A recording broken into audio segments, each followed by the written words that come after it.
ask the million-dollar question from our million-strong Ethiopian communities from across America. How is it possible for this Congress to be so disconnected and out of touch with us, the American citizens of Ethiopian descent? We're a huge voting bloc in critical swing states like Georgia, Virginia, and Colorado, where a couple of thousand votes can flip the Senate. You yourself, along with Ambassador Linda, sat with us on a Zoom call back in October to rally for Biden-Harris. You saw what we did. Ethiopians saw the Democratic Party as a friend and an ally. We mobilized our community in the hundreds of thousands from coast to coast. But as things are turning out, you're losing us. To be quite frank, we are dismayed and disappointed by the inequities in terms of the one-sided way this Congress is handling the situation in Ethiopia. We have in Ethiopia the TPLF, an out-tyrant regime turned rebel with a long history of totalitarianism and well-documented atrocities, with child soldiers being painted as noble rebels immune from condemnation, while Ethiopia, a state under assault, is being demonized with inflammatory statements and punitive resolutions that normally are reserved for enemy states. What is the outcome you're looking for? Is your desire humanitarianism?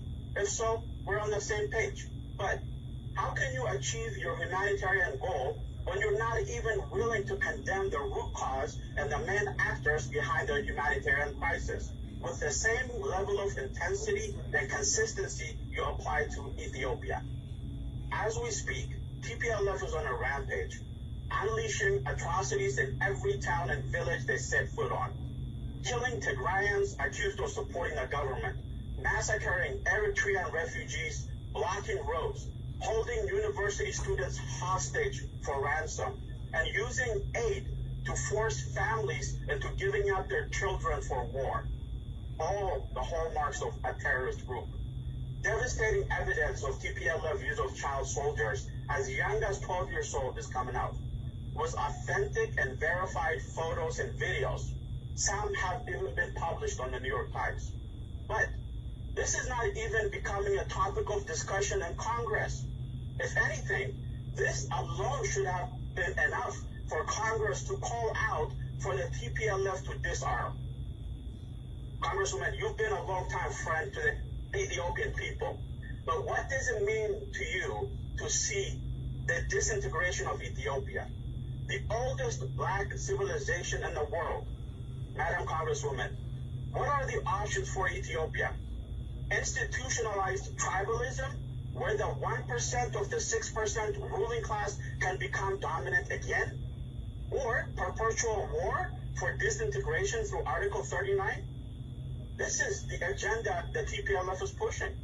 Either way, neither options are good for the people of Ethiopia. Why on earth should we accept this false dichotomy? We want to choose justice, and there is no option for justice with the TPLF. Madam Congresswoman, earlier this week, 500,000 Ethiopians were out at Mescal Square in Addis in support of the Ethiopian Defense Forces. And get this, in protest of the United States. This is unheard of, Madam Congresswoman. The Ethiopian people are not begging anymore. Do you want to go the way of Iran? Do you want to be responsible for a 1979 Iran-like type of situation where the Ethiopian people ultimately go on a totally anti-U.S. revolution? We don't want that. We want good relationships with Ethiopia. Congress and others must clearly understand the TPLF is an enemy of democracy and an enemy of everything that this great United States stands for. And for those who want the TPLF to succeed, will harm the United States' interest in Africa for decades to come. Because quite frankly, Africans are sick and tired of Western interventionist policies. Thank you, Madam. Appreciate it.